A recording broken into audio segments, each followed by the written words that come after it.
selamat sore Bapak Ibu sekalian. Salam dari Sel at Zoom.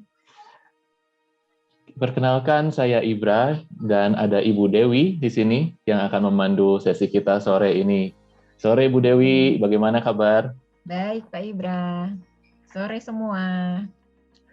Ya, ditemani lagu-lagu dari seluruh Indonesia ya tadi sambil menunggu.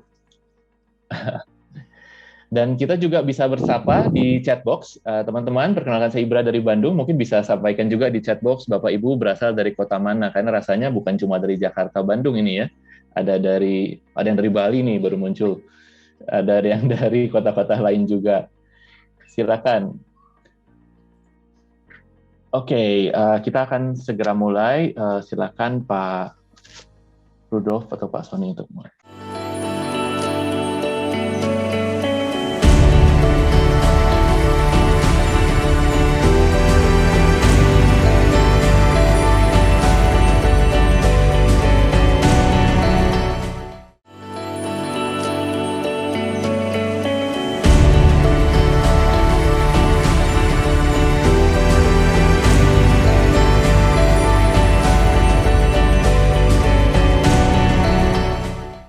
Baik, Bapak Ibu sekalian, untuk memulai sesi kita sore ini, kita ambil waktu sejenak buat hening, mungkin ya, bisa berdoa dengan agama dan kepercayaan masing-masing, supaya seluruh acara ini sungguh dapat bermanfaat, bermakna, dan dapat kita petik manfaatnya.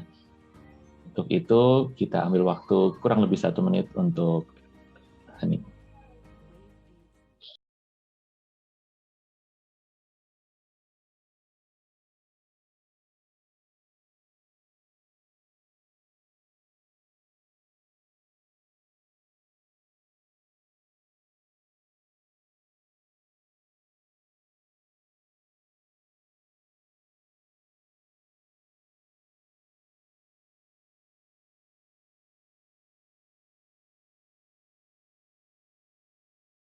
Ya, sekali lagi, selamat datang, selamat bergabung bersama Sel at Zoom. Bapak Ibu sekalian, untuk kelancaran sesi hari ini ada beberapa hal house rules yang bisa kita sepakati bersama supaya acaranya dapat berlangsung dengan lebih lancar. Terima kasih Bapak Ibu yang sudah melakukan registrasi dan mohon untuk menggunakan nama Bapak Ibu sekalian, jadi bukan nama merek perangkatnya begitu, supaya kita bisa lebih saling kenal. Sebisa mungkin aktifkan video supaya kita juga bisa saling bersapa, mengenali satu sama lain. Pada saat presentasi nanti fitur mikrofon akan di-mute agar tidak mengganggu konsentrasi dari penarasumber. Tapi Bapak Ibu silakan untuk mengajukan pertanyaan lewat chatbox atau bisa diajukan dengan menggunakan gestur raise hand, supaya nanti kita bisa langsung address Bapak Ibu yang mau mengajukan pertanyaan. Kemarin sudah ngobrol dengan Pak Sus, beliau sih oke kalau misalnya Bapak Ibu mau mengajukan pertanyaan di tengah-tengah sesi. Begitu ya, kurang lebih. Baik, untuk membuka sesi hari ini, kita akan mendengarkan dulu sambutan dari Pak Michel Suharli, CEO dari Shinewing Indonesia. Untuk itu, layar kami persiapkan untuk Pak Michel. Silakan Pak Michel.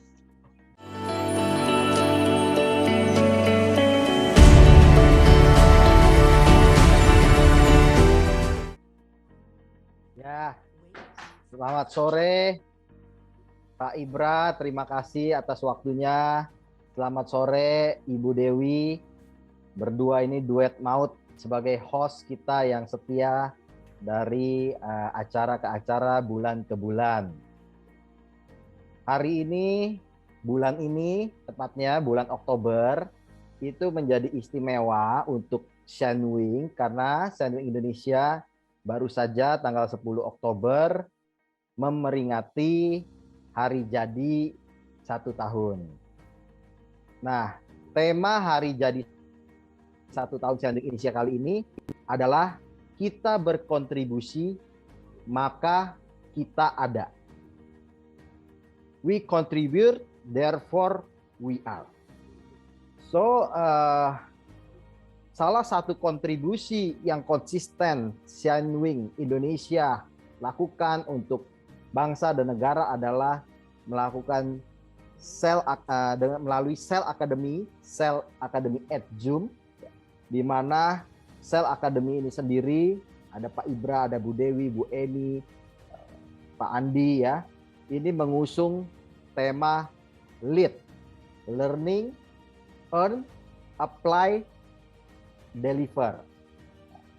Bapak Ibu hadirin sekalian, saya Shinewing Indonesia mengucapkan terima kasih atas kehadirannya kepada para peserta dan terutama kepada tamu istimewa kita, pembicara kita, Bapak PM Sus Bandono. Ini maha guru, praktisi SDM sudah lebih dari 40 tahun dan saya pikir pasti akan banyak insight-insight dan segala hal yang menarik, yang positif yang bisa kita petik dari acara hari ini. Topiknya juga sangat relevan menurut saya ketika dari tim Cell mengajukan topik ini sangat baik ya. Bagaimana kita mau bahas tentang rahasia. Sesuatu yang rahasia kalau disampaikan kayaknya menarik ya. Rahasia dari kepemimpinan virtual. Di mana Pak Sus difasilitasi, dimoderasi oleh Pak Bro, oleh Pak Ibra dan Ibu Dewi, itu akan menguliti, mengupas dan memberi insight terkait dengan tantangan bekerja di sebuah organisasi yang multi generasi. Ya, Shinewing Indonesia ini multi generasi dan saya pikir baik organisasi yang baru 1 tahun atau organisasi yang sudah lama ini sedang mengalami transisi dan transformasi dan mereka mengalami bauran antara multi regenerasi dan jarak jauh, kerja jarak jauh. Bagaimana kita melihat kerja jarak jauh ini?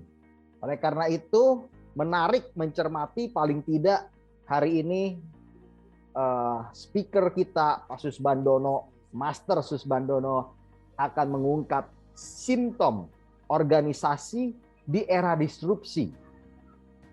Lalu bagaimana tetap ada sesuatu yang hakiki di dalam organisasi, bagaimana membuilding trust, baik leader kepada followernya, baik dari bottom up-nya, baik koleganya. Ini bagaimana trust itu penting, trust itu dibarengi dengan speed, tapi jangan lupa mempertimbangkan cost. Lalu Pak Sus juga akan mengungkapkan atau memberikan insight-insight tips, paling sedikit 12 general tips dalam leadership in digital ini. Dan terakhir kelihatannya Pak Sus akan mengelaborate materi paparannya, bagaimana mengkonversi konsep menjadi achievement. Saya pikir itu pengantar dari Shinewing Indonesia. Semoga acara hari ini bermanfaat. Kalau bermanfaat dibagikan kepada teman-teman, kalau tidak bermanfaat disampaikan kepada kami. Terima kasih Pak Ibra, Bu Dewi, saya serahkan lagi panggung virtual ini kepada Bapak Ibu berdua. Terima kasih Pak Michelle. Memang ini temanya karena pandemi ya Pak Ibra. Kita nih berdua ketemu aja baru sekali ya Pak. Iya. Tapi kompak kan? Walaupun baru sekali tatap muka. Silakan Pak Ibra. Baik. Terima kasih Pak Michelle untuk sambutannya. Selamat ulang tahun juga buat Shinewing tentu saja yang mau berkontribusi untuk menunjukkan keberadaannya begitu ya. Nah, tadi Pak Michelle tuh sebut Pak Sus Bandono sebagai maha guru ya. Saya mungkin sebutnya kakek guru gitu, bukan karena usianya, tapi karena beliau ini angkatannya adalah gurunya guru-guru saya begitu ya. Ketika saya baru belajar, Pak Sus Bandono udah jalankan semuanya di korporasi. Beliau juga aktif di beberapa universitas untuk mengajar, menjadi pembicara di conference. Izinkan saya untuk perkenalkan sedikit Pak Sus Bandono. Sebagian mungkin sudah kenal, sebagian mungkin belum. Beliau adalah juga penulis beberapa buku. terkait dengan tentang kehidupan, tentang humanisme, dan juga tentang leadership. Pak Sus Bandono, biasa dipanggil Pak Sus, begitu. Beliau sudah berpengalaman 40 tahun di macam-macam perusahaan, terutama di sektor energi, juga sempat di konsultan, di pelatihan. Dan beliau juga merupakan alumni dari S1 Teknik Industri ITB, tadi kakek guru, dan juga S2-nya dari psikologi dari UI. Dan beliau tentu saja ada banyak pelatihan dan juga pendidikan eksekutif lanjutan yang beliau dapatkan. Hari ini kita beruntung sekali kita bisa mendengar langsung dari Pak Sus Bandono pengalaman-pengalaman beliau ketika bertemu dengan berbagai macam situasi, berbagai macam orang, dan juga untuk mengalami tantangan-tantangan kepemimpinan ya. Dulu beberapa tahun lalu orang pada bermimpi ya, saya tuh pengen banget gitu ya kerjanya flexi hour kayak di MNC begitu ya. Sekarang kita semua ngalamin tuh. Berapa banyak di sini yang masih work from home atau partially work from home begitu. Sebagian sangat, wah ini gue banget nih, gue senang banget dengan situasi ini. Sebagian mungkin juga bingung ya, yang tadinya biasa ketemu muka gitu.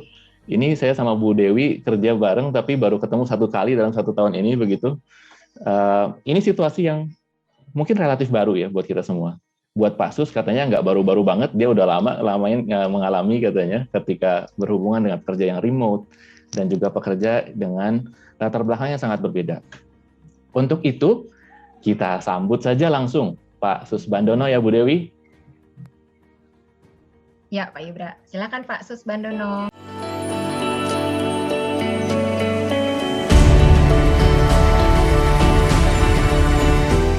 Terima kasih Pak Michael, Ibra dan Dewi. Luar biasa saya bisa bicara di Zoom webinar ini. Ini tentunya membuat saya bangga, pertama, dan yang kedua tersanjung. Ini luar biasa Pak Ibra, terima kasih. Dan saya memilih berdua dan bahkan bertiga dengan Dewi tentang topik yang sedang kita bicarakan pada sore hari ini. Topiknya adalah trust. Ini luar biasa ini. Trust ini ternyata menyusup di antara kehidupan kita. Kita di rumah pun, dengan orang yang paling dekat dengan kita pun, trust ini menjadi sangat penting. Apalagi dalam kehidupan bekerja dan kehidupan bermasyarakat dan sebagainya. Trust ini menjadi penting sekali. Kemudian saya mencoba bersama-sama Pak Ibra dan Dewi untuk merumuskan trust itu muaranya nanti di mana. Ternyata trust itu muaranya di achievement. Karena trust tanpa achievement itu kemudian menjadi sia-sia. Oleh sebab itu teman-teman sekalian, saya akan mencoba untuk membagikan materi untuk diskusi kita pada sore hari ini. Izinkanlah saya untuk share screen yang sudah kami siapkan bertiga kemarin. Saya akan coba. Silakan Pak. Sudah bisa dilihat? Sudah terlihat. Ya, terima kasih. Ini judulnya sekali lagi Building Trust menuju ke Achievement. Sebetulnya ini bukan kata-kata dari saya. Ini saya mengutip kata-kata dari sebuah buku, judulnya adalah Building Trust, How to Get It, How to Keep It. Karangan Hiler Brekke tahun 2002, sudah cukup lama. Tetapi kemudian Pak Ibra menambahkan bahwa trust itu adalah rahasia dari kepemimpinan virtual. Jadi kemudian ada 3 hal yang kita akan olah pada diskusi kita pada sore hari ini. Satu adalah trust, satu adalah achievement, tetapi di tengah-tengah trust dan achievement ini adalah script of leadership virtual atau virtual leadership. Ini yang menarik. Baiklah teman-teman sekalian, saya akan mulai diskusi kita pada kembali lagi nih, nampaknya ada yang keliru, pencet tadi. Ada yang raise hand tadi soalnya Pak. Ya, silakan Pak, sudah kembali. Ya, ini adalah outline yang kami siapkan pada sore hari ini. Ada 9 subtopik, beberapa di antaranya akan kita gali bersama. Ada 3, yaitu adalah distant leadership, dan yang kemudian yang kedua adalah silo atau silo dalam bahasa Indonesia, dan yang ketiga adalah trust, speed, and cost. Baiklah teman-teman sekalian, saya akan memulai dari ilustrasi. Ilustrasi kita hidup di Indonesia pada umumnya itu celakanya kita mempunyai budaya yang tidak mudah percaya. Saya ingin memberikan sebuah ilustrasi.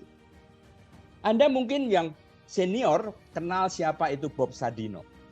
Saya kebetulan beruntung pernah ketemu beliau. Beliau sekarang sudah almarhum. Saya ketemu beliau kira-kira 10 atau 15 atau 20 tahun yang lalu. Kami memanggilnya beliau adalah Om Bob. Kami memanggilnya Om Bob. Pada kesempatan itu Om Bob cerita, ketika dia pada tahun 1970-an, Anda bisa bayangkan 50 sekian tahun yang lalu, Om Bob pulang dari Amerika dan kemudian dia mendirikan sebuah perusahaan yang bergerak dalam food. Nah, pada waktu itu, pada waktu pertama-tama beliau mendirikan perusahaan itu, kemudian ada kira-kira 10-20 anak buahnya. Jadi timnya itu hanya ada baru 10-20. Mereka menamakan timnya itu adalah ponakan-ponakan Om Bob dan memanggil Om Bob dengan kata-kata Om juga. Yang aneh, yang lucu dan yang istimewa bagi kita sekarang, Om Bob mengatakan begini, mereka ber-20 tidak mendapatkan gaji bulanan seperti Anda dapatkan sekarang. Itu kira-kira 10 tahun yang lalu beliau atau 20 tahun yang lalu. Om Bob bilang kepada saya tidak memberikan gaji kepada mereka bulanan. Tetapi yang saya lakukan adalah, ini kata Om Bob, setiap akhir bulan, setiap tanggal 25 akhir bulan, mereka dipersilahkan mengambil sendiri uang yang ada di brankas kami. Jadi ini luar biasa. Kalau kita bayangkan sekarang, ini luar biasa. Silahkan ambil uang sesuai dengan kontribusi Anda dalam waktu sebulan ini. Jadi mereka tahu berapa pendapatan mereka tahu kos yang mereka ciptakan, dan mereka dipersilakan untuk mengambil uang sesuai dengan kontribusi. Saya tidak habis pikir teman-teman sekalian bahwa 20 ponakannya Om Bob ini bisa mengambil uang dan berjalan dengan sangat mulusnya. Apa yang menyebabkan ini semua? Yang menyebabkan ini semua masih menurut Om Bob itu adalah trust. Mereka saling percaya, saya percaya kepada mereka, kata Om Bob, dan mereka percaya kepada saya. Inilah semua pembukuan yang ada. Ini adalah hasil karya kita dalam sebulan. Silahkan ambil sesuai dengan porsi Anda masing-masing. Siapa yang mengukur? Diri mereka sendiri. Anda bisa nggak bayangkan kalau hari ini di perusahaan Anda tempat bekerja diberlakukan praktek seperti ini. Ada 100 atau 200 atau 1000 pegawai, kemudian masing-masing mengambil sesuai dengan perkiraan kontribusi mereka. Saya tidak bisa membayangkan. Tetapi hal itu masih bisa terjadi pada saat itu 50 tahun yang lalu atau lebih mungkin kalau tahun 70 ya kira-kira 50 tahun yang lalu atau lebih itu berlaku dan jalan.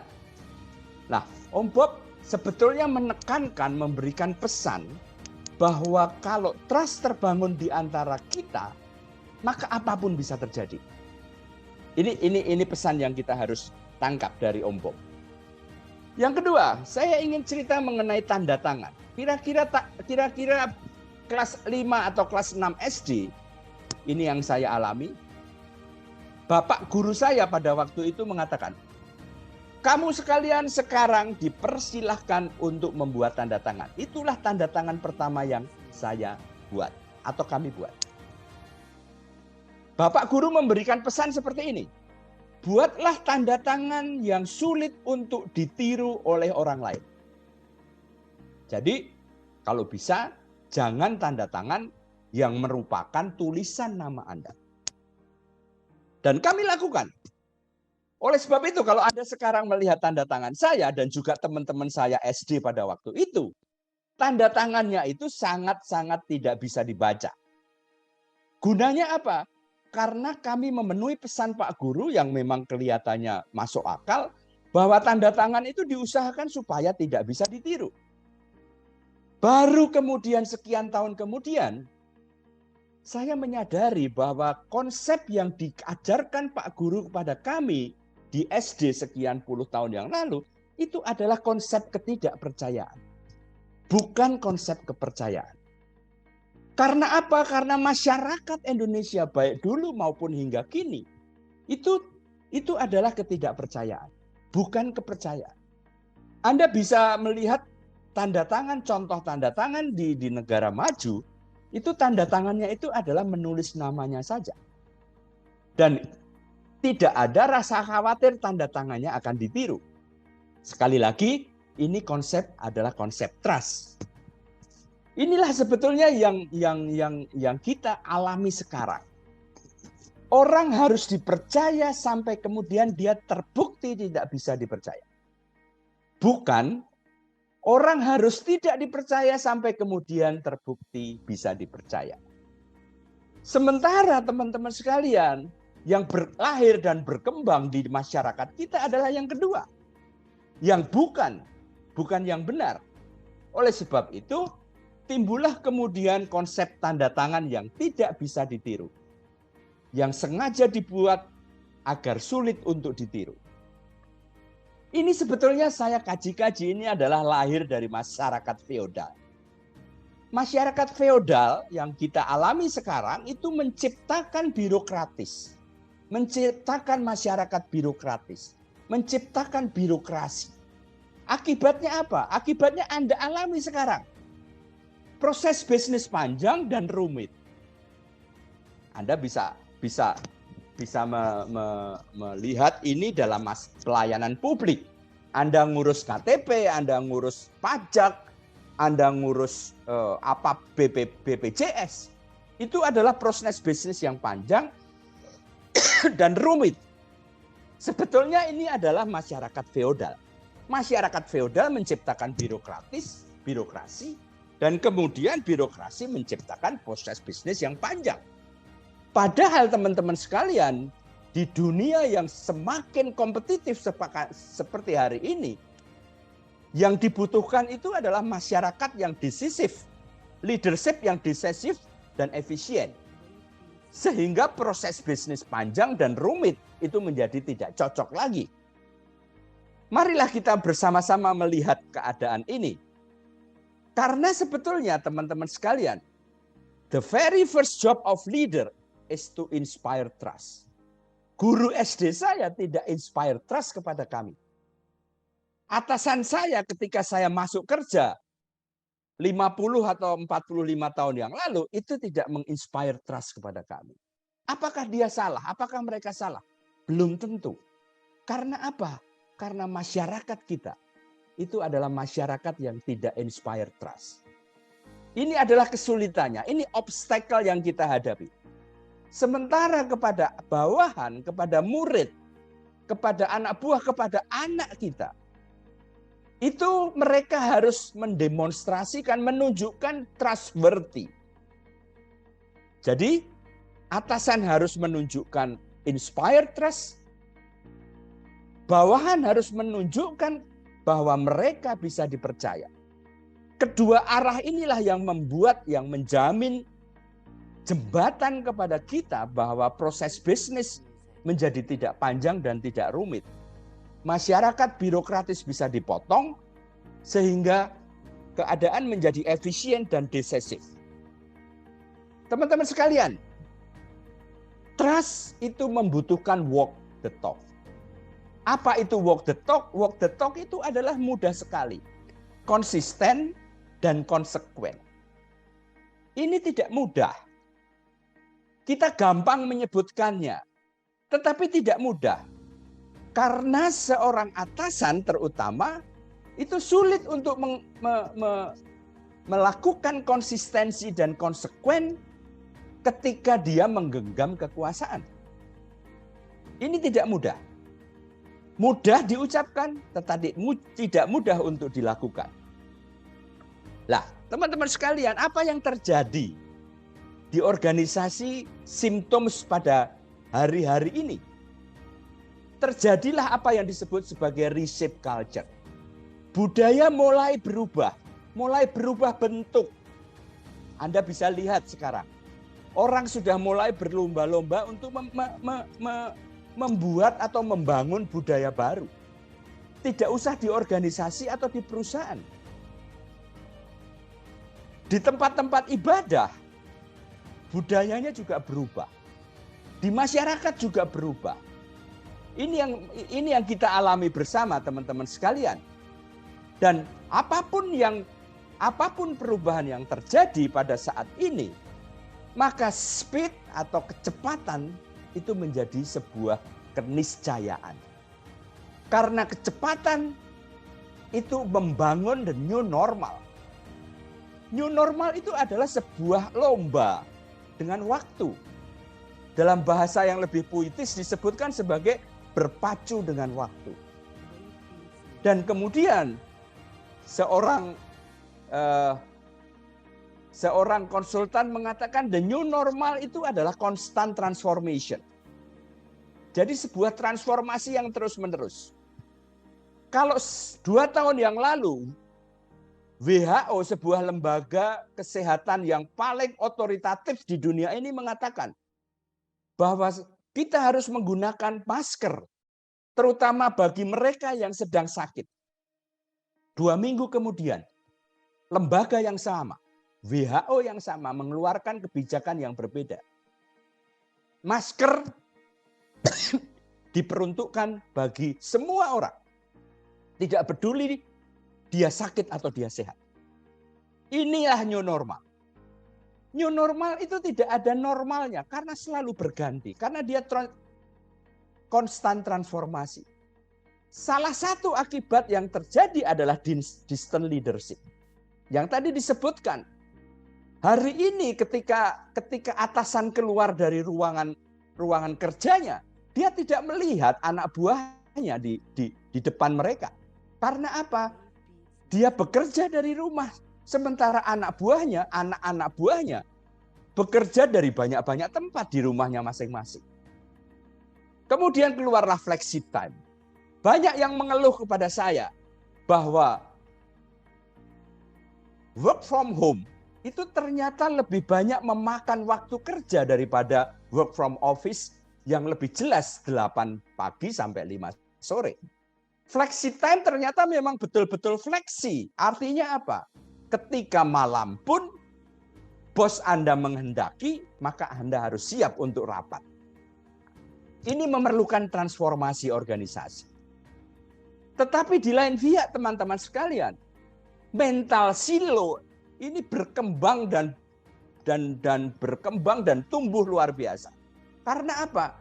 Karena interaksi antar orang semakin kecil.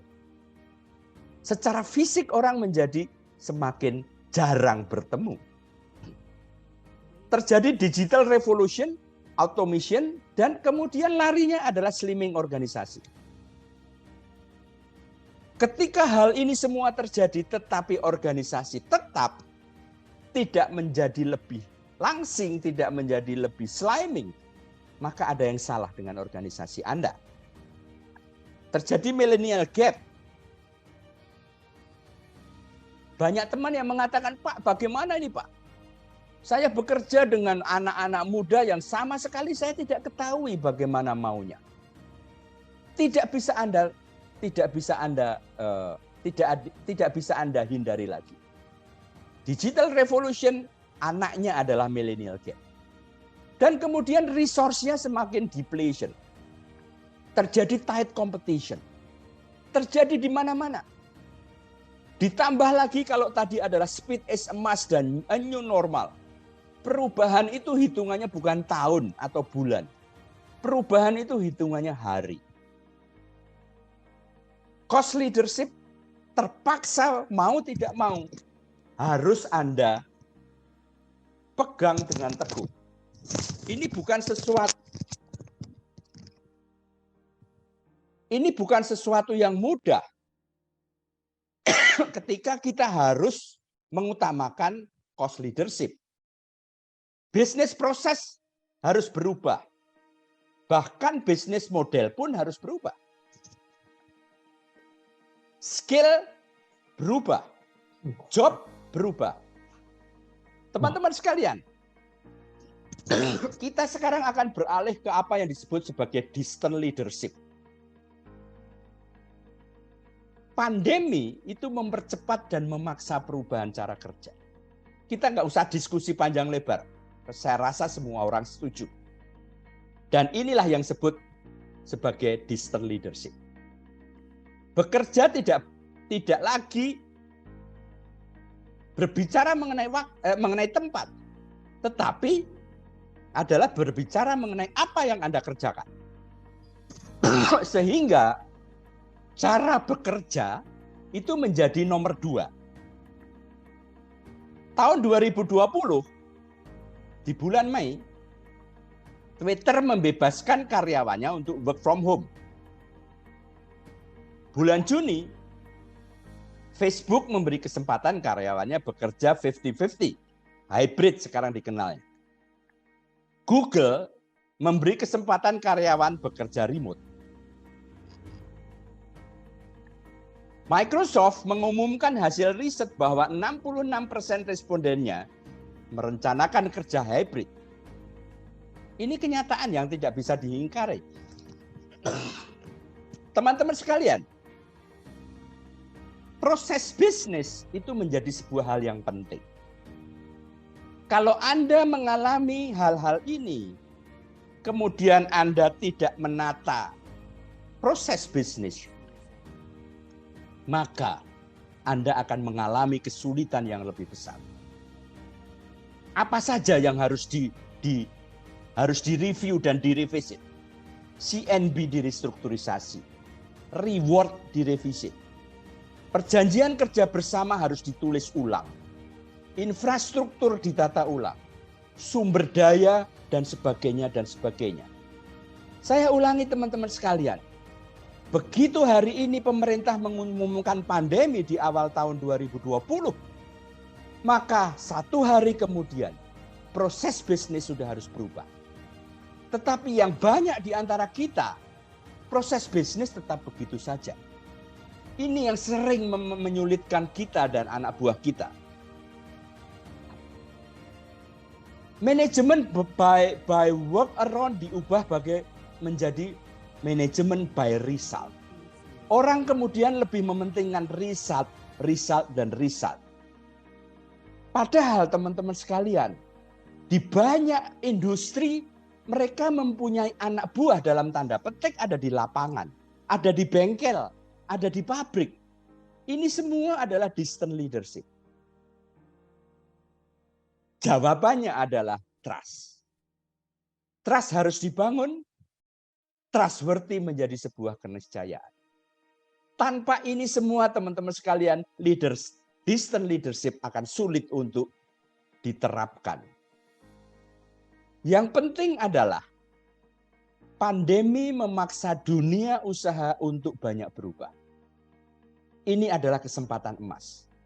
Sangat disayangkan bila setelah pandemi kondisi ini kembali seperti semula. Ini sangat disayangkan. Anda harus bisa mengambil keuntungan, Anda harus bisa mengambil manfaat dari gonjang-ganjing pandemi ini. Ini kesempatan emas. Kalau Anda tidak ambil kesempatan emas ini, maka sebetulnya Anda termasuk orang-orang yang rugi. Distant leadership ini aspeknya adalah waktu. Geografi. Culture-nya harus berubah. Culture-nya harus berubah. Memerlukan kerja keras, infrastruktur yang sama sekali berbeda, teknologi yang kemudian merajalela mendominasi kita, dan kompetensi yang tadi sudah disebutkan di depan. Kompetensi harus berubah.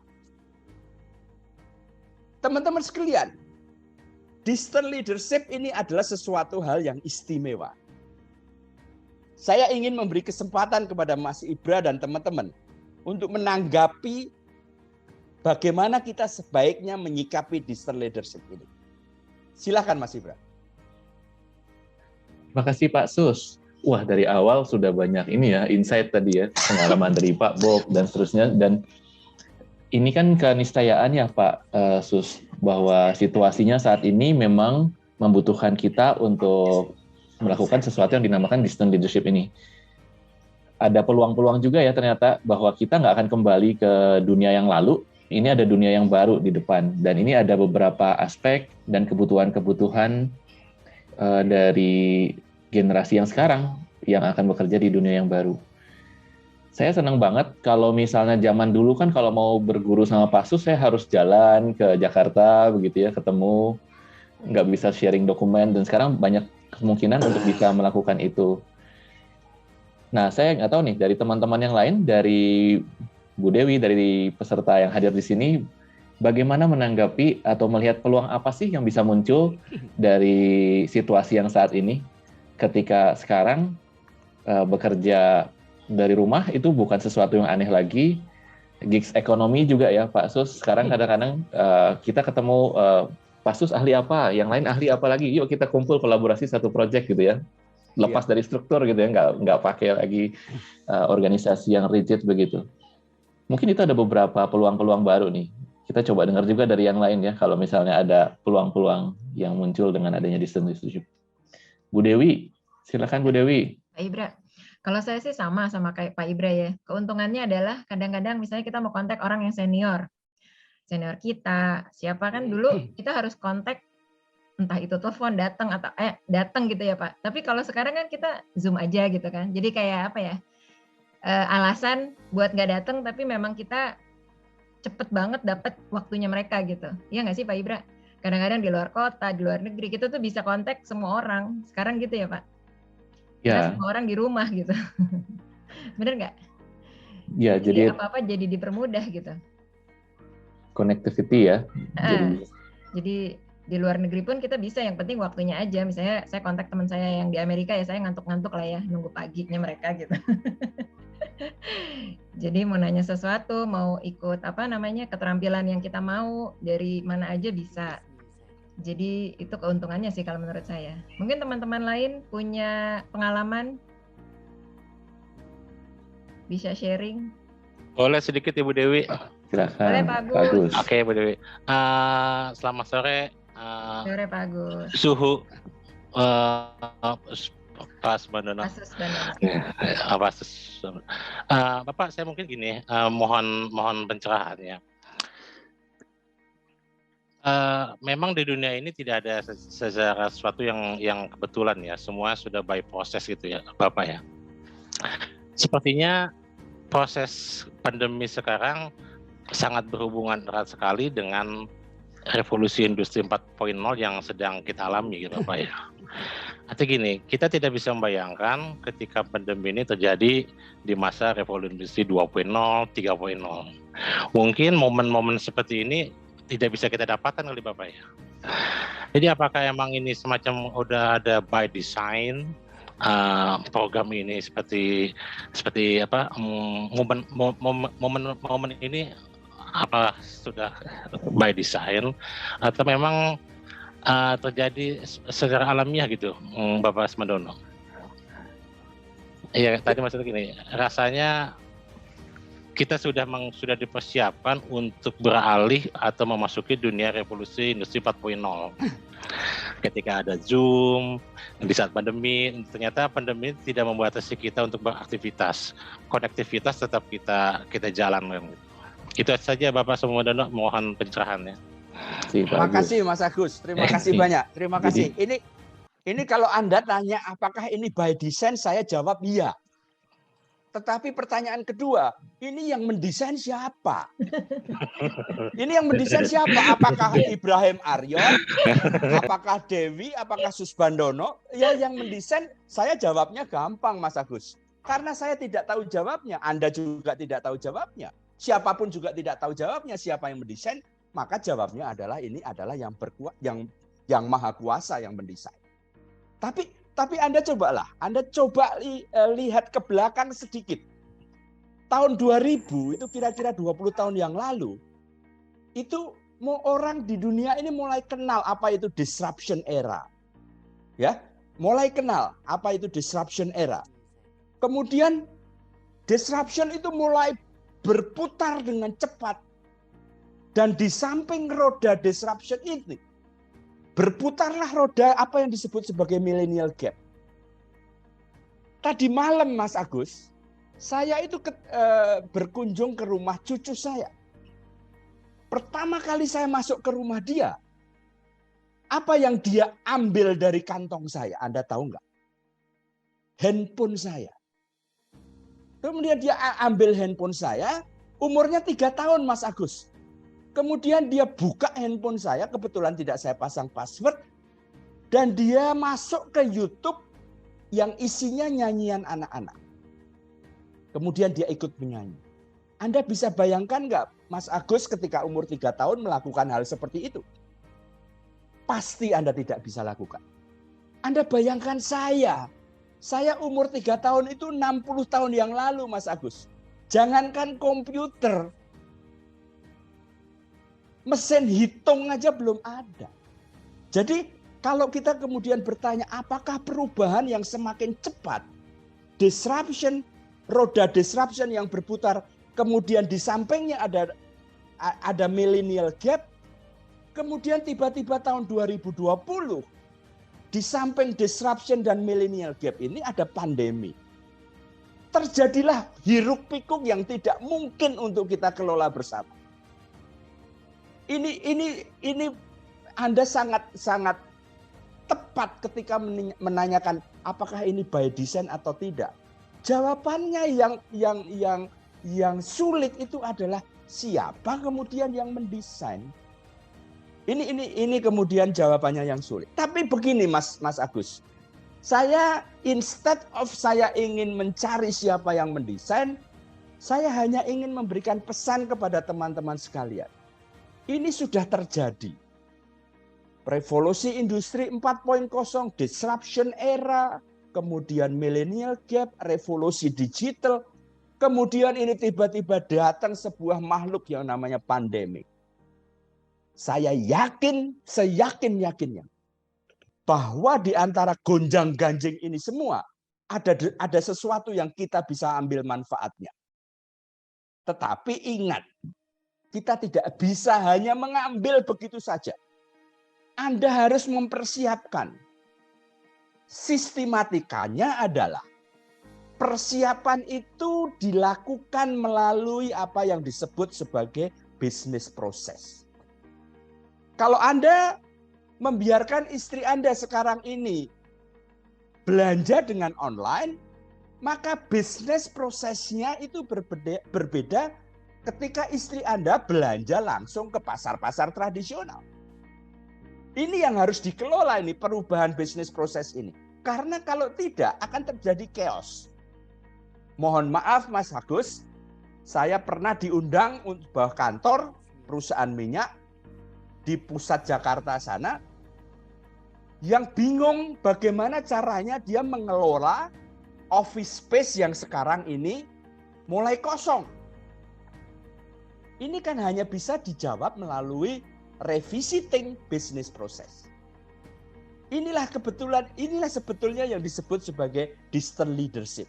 Distant leadership memerlukan perubahan yang terus-menerus. New normal. Apa itu new normal? New normal adalah constant transformasi. Constant transformation. Transformasinya berubah terus.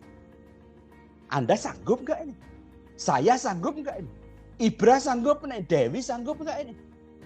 Ya harus sanggup. Kalau tidak, Anda akan tergilas oleh perubahan yang luar biasa yang akan dilakukan oleh generasi cucu saya yang hari ini baru berumur 3 tahun. Serem nggak tuh? Hari ini baru berumur 3 tahun. Tetapi 10 tahun lagi dia akan menggilas Anda. Kalau Anda tidak siap. Kira-kira begitu Mas Ibra. Baik, Pak Sus, seru ya. Ini menantang tapi juga sekaligus Seru nih, ada Terima tantangan kasih, dan Sus. peluang-peluang baru. Terima kasih Pak Agus untuk pertanyaannya. Sama-sama, Bapak. By chance atau by design? Kalau misalnya nggak tahu jawabannya, ya harus didesain ya Pak Sus. Harus didesain. Oke, Pak Sus, saya jadi ingat satu orang namanya Swaibi, dia bilang, kan tadi kita banyak bahas tentang trust ya. Dia bilang kan trust is the bandwidth of communication, dia bilang. Kalau kita nggak punya trust ya susah mau buat apa-apa, karena kita masih menakar-nakar, menera, ingin menduga-duga begitu ya, sehingga sesuatu itu sulit jalan, sulit bekerja.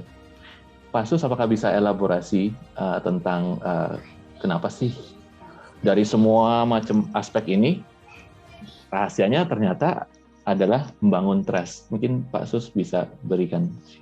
Ya, ini karena begini Mas Ibra ya. Yang pertama adalah trust itu adalah jawabnya. Itu sudah tidak bisa dibantah lagi. Ya, tapi ini kan jawaban ini kan hipotetif lah gitu ya. Ini berdasarkan hipotesa karena tidak ada pembuktiannya. Ya, kalau saya berantem sama istri saya itu berarti tidak ada trust. Bagaimana caranya supaya hubungan kami membaik? Ialah trust lah. Ini kayak generik aja, resep generik aja. Ini seperti itu. Itu yang pertama. Jadi trust itu sudah tidak bisa dibantah lagi. Sekarang pertanyaannya, bagaimana caranya menumbuhkan trust di tengah, saya ulangi, di tengah masyarakat Indonesia yang pada dasarnya adalah distrust. Tadi kita sudah punya buktinya. Jadi itulah kemudian yang membuat kita nanti akan di belakang akan bisa melihat bagaimana distrust itu, saya ingin sampaikan, distrust itu adalah sesuatu yang sangat merusak. Ketika kemudian pandemi datang, disruption datang, millennial gap datang, perubahan begitu cepat berputar. Kalau hari ini Anda masih mempunyai distrust dan tidak bisa mempunyai trustworthy, maka Anda hancur. Maka Anda hancur. Saya hancur. Semua hancur. Jadi pesan dari sore ini adalah cuma satu, Mas Distrust. Mas Ibra. Bangun trust. Tunjukkan trustworthy. Itu adalah kuncinya. Teknisnya bagaimana? Teknisnya bagaimana? Ya itu akan terjadi di lingkungan Anda sendiri-sendiri. Pasti berbeda. Saya membangun trust di keluarga saya berbeda dengan Mas Ibra membangun trust di keluarganya Mas Ibra. Begitu juga di masyarakat, di tetangga, di kota, di negara, dan seterusnya. Kira-kira begitu Mas Ibra. Terima kasih Pak Sus. Pak Sus, apakah mau lanjut dulu? Oke, untuk silakan sharingnya, Pak? Mari kita lanjut dulu. Teman-teman sekalian.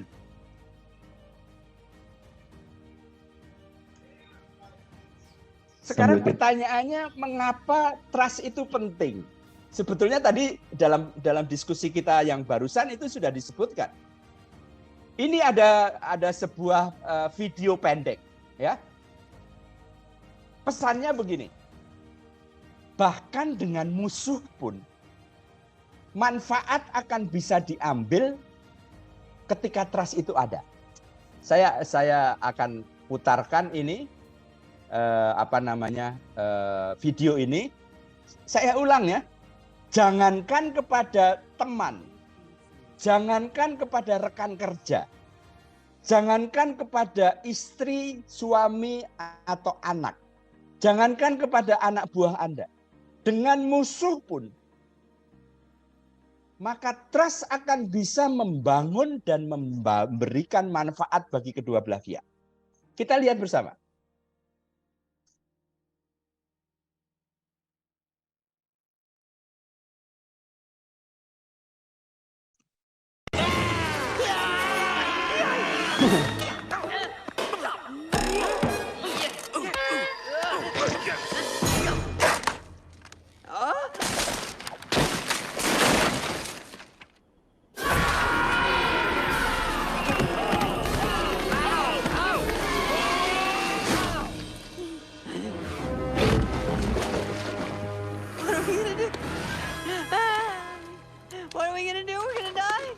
we're gonna die. That's it for me. No, we're not. Calm down. I have an idea. Give me your arm. Okay, now the other one. When I say go, push against my back, and we'll walk up the hill. Ready? Go. Ow! You did that on purpose. Ah! No, I didn't. Now we're gonna have to work together to get out of this, so follow my lead. Ready? Right foot. Who's right? Your right or mine? I don't care. Mine. Well, why yours? Okay, you're right. Ready? Okay, got it. Okay. Right. Left. Right. Look, we're moving. Don't look down. Now stay with me. Stay with me. Right. Left. Right. Left. Right. Left. Right. Now, what? Genius. Working on it. Okay. Here's the deal. Stretch out your neck, and I'll grab the rope. How do I know you won't let me fall after you grab the rope? You're just gonna have to trust me. You know, it's a good thing you're not a big fat guy, or this would be really difficult. Almost. Got it. It's stuck. Take your time. No hurry here. Scorpion! Push off! Look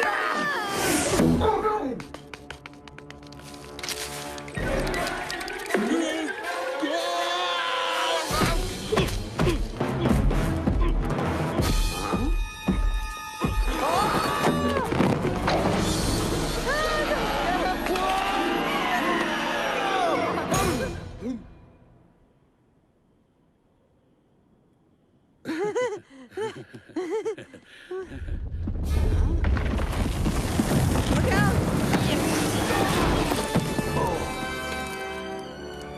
Woo, yeah! Ooh, look at me in my bad self. I snatched you right out of the air. Ooh, I'm a crumbly canyon wall, and I'm taking you with me. Well, not today, pal. Uh-huh. Uh-huh, uh-huh, uh-huh. Uh-huh. You just saved my life. Huh? So? I knew it. Knew what? That there is some good in you. Teman-teman sekalian, sekali lagi, bahkan dengan musuh pun akan bisa bermanfaat bila ada trust. Anda bisa bayangkan, kesulitan yang begitu menghantui mereka berdua dalam video tadi. Kesulitannya bertubi-tubi, tiba-tiba ada kalajengking yang merambat di salah satu temannya. Kesulitan itu yang menghantui mereka berdua. Tetapi semuanya bisa diatasi dengan trust. Karena cara jalan seperti itu hanya bisa dilakukan kalau trust. Kalau salah satu mempunyai praduga jelek terhadap lawannya, habis dia. Jadi sekali lagi, inilah sekarang yang sedang terjadi di antara kita, bahwa kesulitan demi kesulitan sedang menimpa kita. Tetapi saya yakin, dan sejarah mengatakan seperti itu, semuanya bisa diatasi kalau kita punya trust. Nah, teman-teman sekalian, trust itu yang pertama-tama itu adalah melahirkan apa yang disebut sebagai psychological safety. Saya ingin cerita. Waktu saya masih kecil sampai remaja, saya tinggal di kota Semarang, dan Anda bisa bayangkan keadaan Semarang pada waktu itu. Keadaan Semarang pada waktu itu masih sangat sederhana, kotanya masih cukup sepi, dan apa yang terjadi kalau saya sakit, saya diajak oleh bapak atau ibu saya ke dokter naik becak.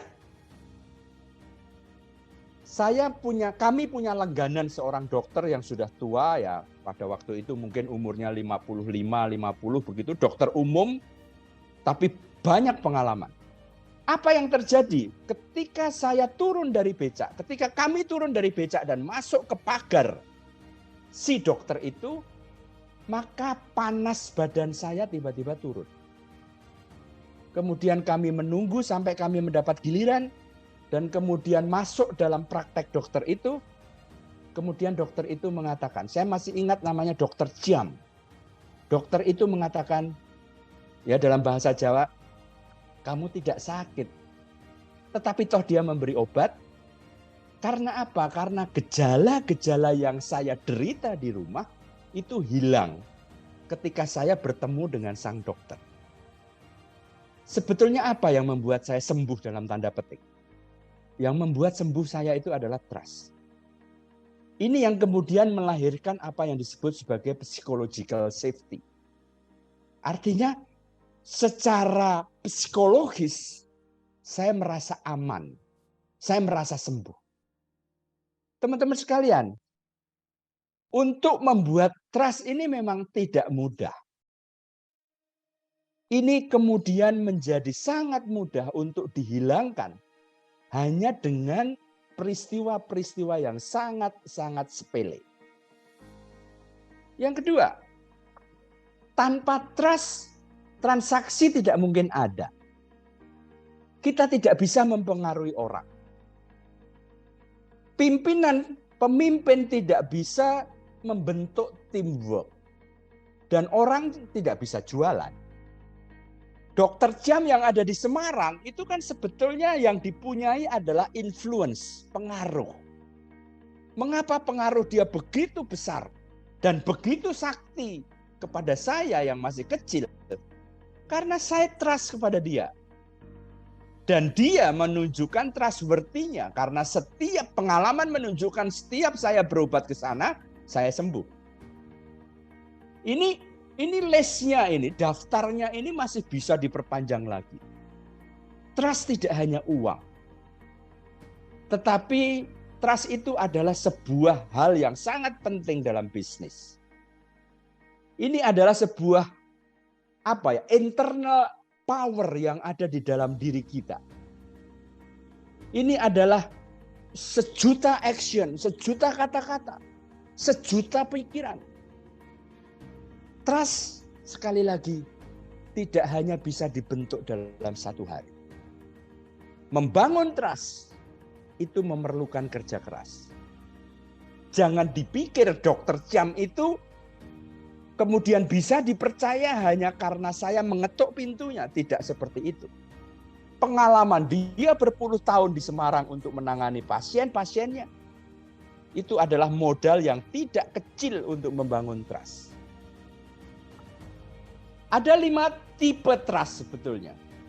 Mulai dari trust diri sendiri. Saya sering mendapat keluhan dari anak buah atau anak-anak buah saya. Mereka mengatakan, Pak, saya kok kurang percaya diri ya. Ya, ini sebetulnya self-trust. Ini yang sebetulnya bisa diatasi dengan confidence. Anda harus menunjukkan confidence level yang tinggi, mudah diucapkan.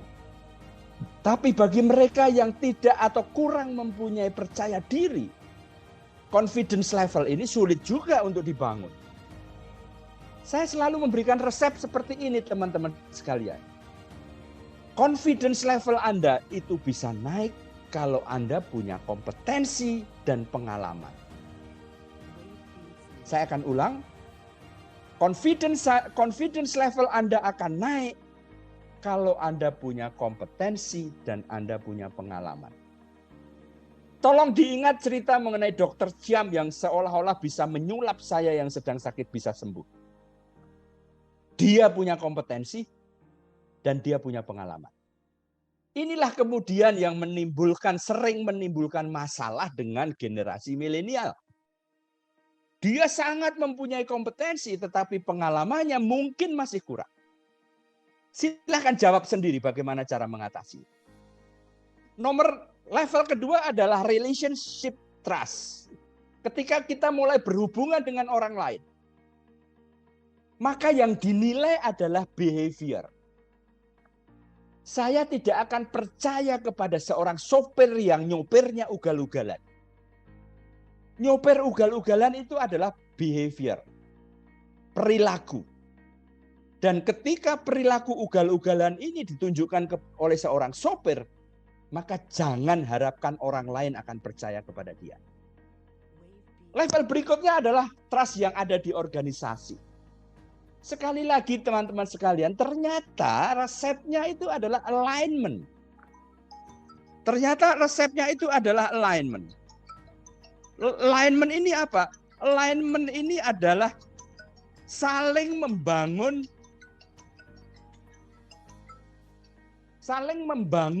kepercayaan di antara mereka. Nanti kita lihat ketika kita bicara mengenai silo. Market trust ini adalah bicara mengenai reputasi. Ketika Anda bicara mengenai reputasi, maka Anda tidak akan bisa bicara mengenai apapun yang menjadi fakta di dalam diri Anda. Ini ceritanya seperti itu. Reputasi hanya bisa ditunjukkan dengan fakta. Dan yang terakhir adalah social trust. Social trust itu bicara mengenai give back.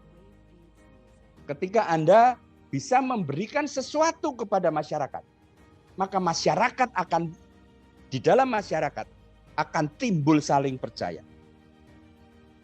Itu kira-kira seperti itu teman-teman sekalian. Mulai dari diri Anda, self trust, sampai social trust. Mulai dari Anda membangun confidence level, ingat kata kuncinya. Confidence level hanya bisa dibangun dengan kompetensi dan pengalaman.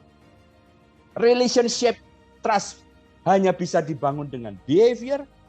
Organizational trust bisa dibangun dengan alignment. Market trust hanya dibangun dengan reputasi atau nama besar. Dan yang terakhir adalah social trust. Teman-teman sekalian, kita masuk kepada masalah atau isu yang menurut saya sangat luar biasa, yaitu silo. Saya ingin awali ini dengan cerita dulu. Belum lama ini, jalan raya di depan gang rumah saya di gang, tapi di jalan rayanya itu dilakukan galian di pinggir-pinggir jalan. Saya lihat yang melakukan galian itu adalah PLN. Mohon maaf, pekerjaan kami mengganggu Anda. Demikianlah name tag yang plang yang dipasang di sana. Apa yang terjadi? Lalu lintas macet, keadaan hiruk pikuk, menjadi kotor, jalanan menjadi kotor. Silahkan saja PLN untuk menggali jalan di rumah saya atau dimanapun juga. Tetapi saya ingat 3 bulan yang lalu Telkom menggali di galian yang sama. 6 bulan yang lalu PDAM, perusahaan daerah air minum, melakukan galian yang sama. Pertanyaannya adalah mengapa galian yang sama di tempat yang sama dengan kedalaman yang mungkin sama harus dilakukan 3 kali? Ini jawabnya adalah silo. Karena mereka masing-masing tidak ada koordinasi, tidak ada kerjasama, tidak ada teamwork, sehingga mereka bekerja sendiri-sendiri. Ada yang menjadi barrier di dalam organisasi pemerintahan. Di dalam bisnis, ini adalah sebuah keadaan di mana informasi tidak dibagi, kolaborasi tidak dilakukan. Teman-teman sekalian, sangat jelas bahwa attitude ini akan mengurangi efisiensi atau bahkan secara umum ini akan menghilangkan corporate culture. Masyarakat, budaya masyarakat hilang. Setiap 3 bulan jalanan di depan rumah saya dirusak dengan dalih kepentingan publik. Semuanya kepentingan publik, tetapi kemudian semuanya merusak sendiri-sendiri tanpa ada koordinasi. Ini yang sebetulnya terjadi di tempat-tempat Anda bekerja. Anda tentunya masih ingat bagaimana bagian keuangan menghalangi dalam tanda petik target-target yang sudah Anda buat. Bagaimana di bagian engineering melaju dengan cepat tanpa mempertimbangkan aspek-aspek yang tertinggal di dalam perusahaan. Bagaimana bagian marketing melakukan penjualan yang luar biasa antusiasmenya tanpa memperhatikan kemampuan perusahaan. Inilah yang disebut silo. Dan yang terakhir sebetulnya dari silo ini adalah teamwork, sinergi. Bahkan yang paling sederhana teman-teman sekalian adalah friendship. Perkawanan akan bisa menghancurkan silo. Membuat kompetitif tetap tinggi, tetapi performance itu juga tetap dijunjung tinggi. Tanpa itu, maka semuanya akan hilang. Ini ada beberapa tips untuk menghilangkan silo.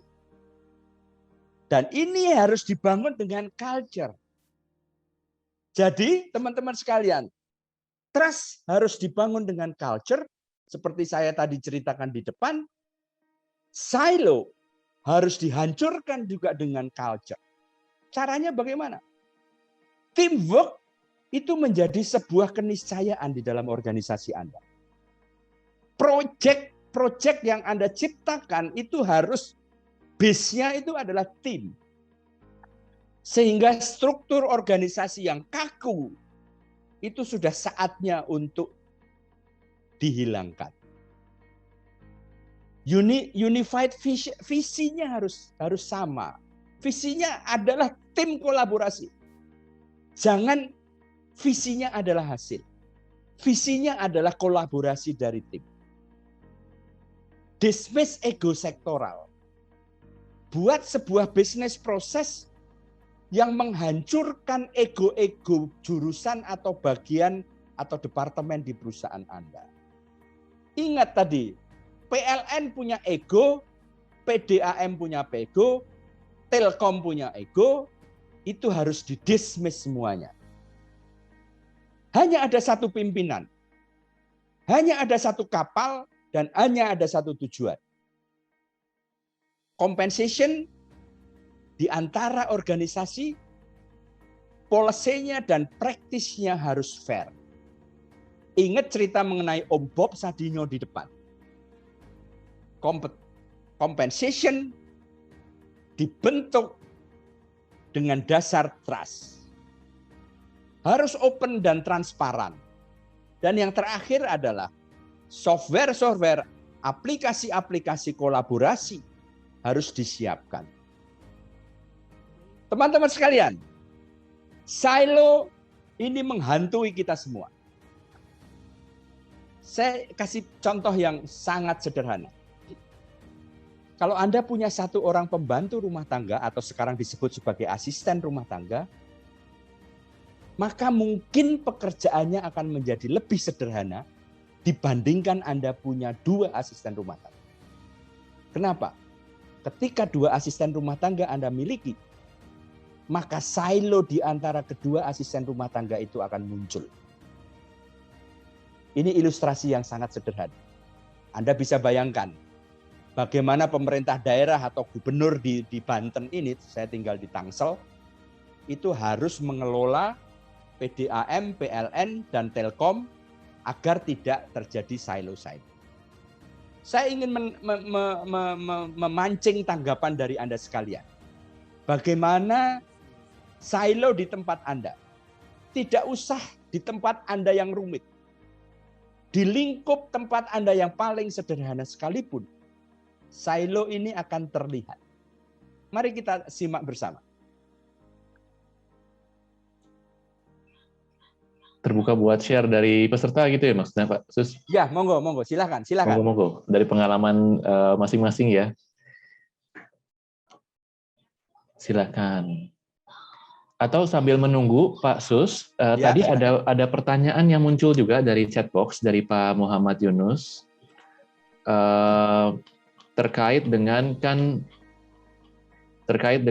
apakah pandemi ini merupakan trigger buat Industrial 4.0, dan yang kedua, kalau isunya adalah trust, bagaimana membangun trust buat orang-orang yang introvert?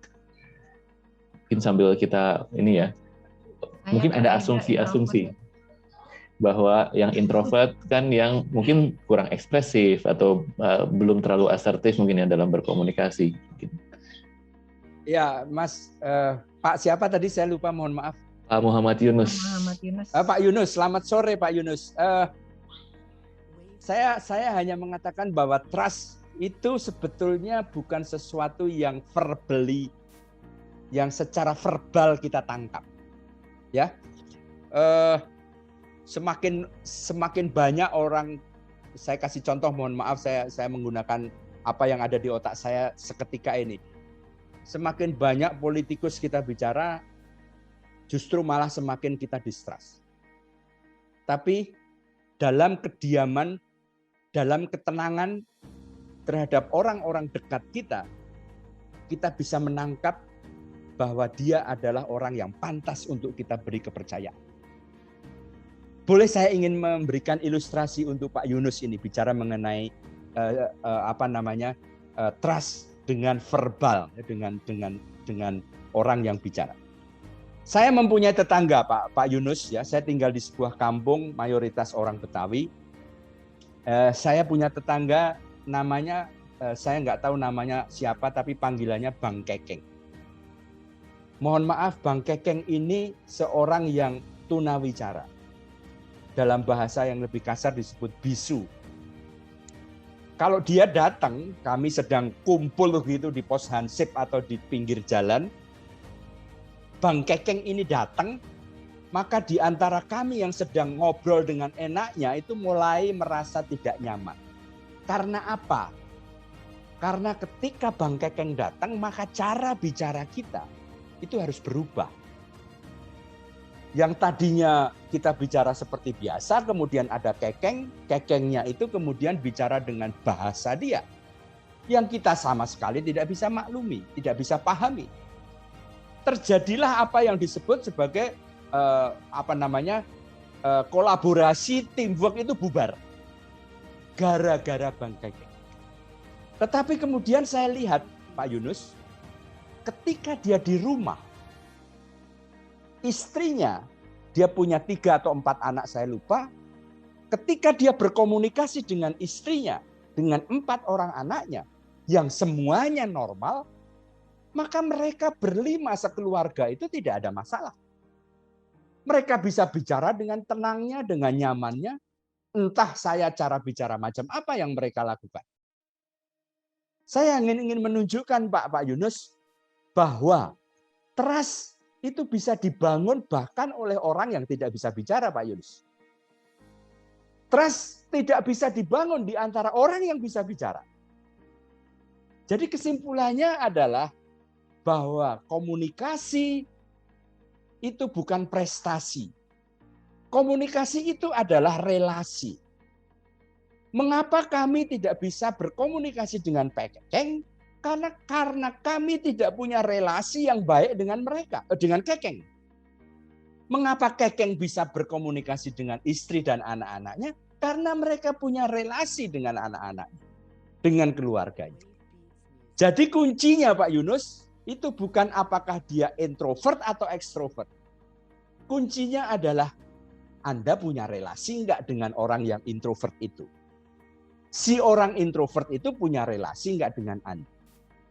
Maka kepercayaan itu akan terbangun. Pertanyaan pertama yang saya jawab belakangan, apakah pandemi itu adalah trigger untuk industri 4.0? Jawabannya adalah yes. Tetapi trigger ini menjadi trigger kalau Anda buat dia menjadi trigger. Nah, ini agak susah nih mengartikannya.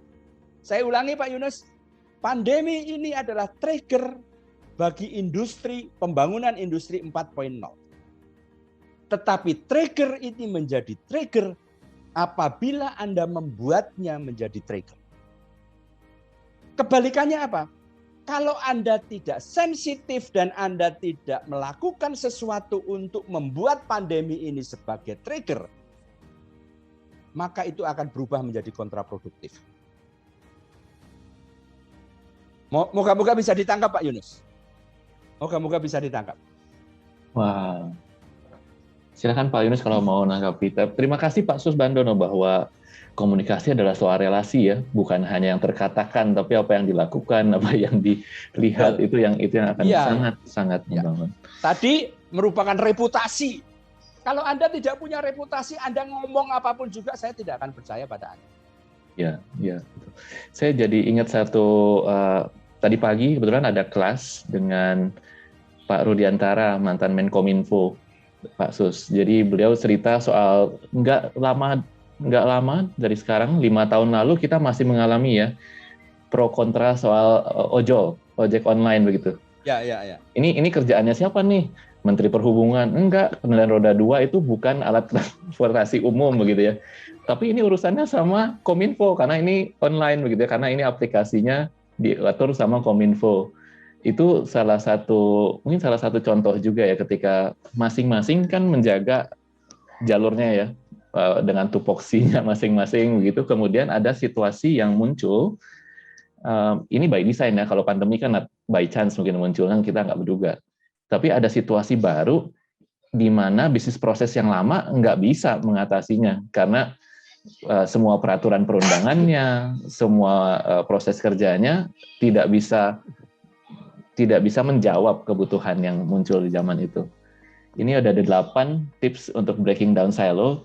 Ini seru banget kalau dikupas satu-satu, Pak Sus. Cuma kayaknya waktu kita terbatas. Benar.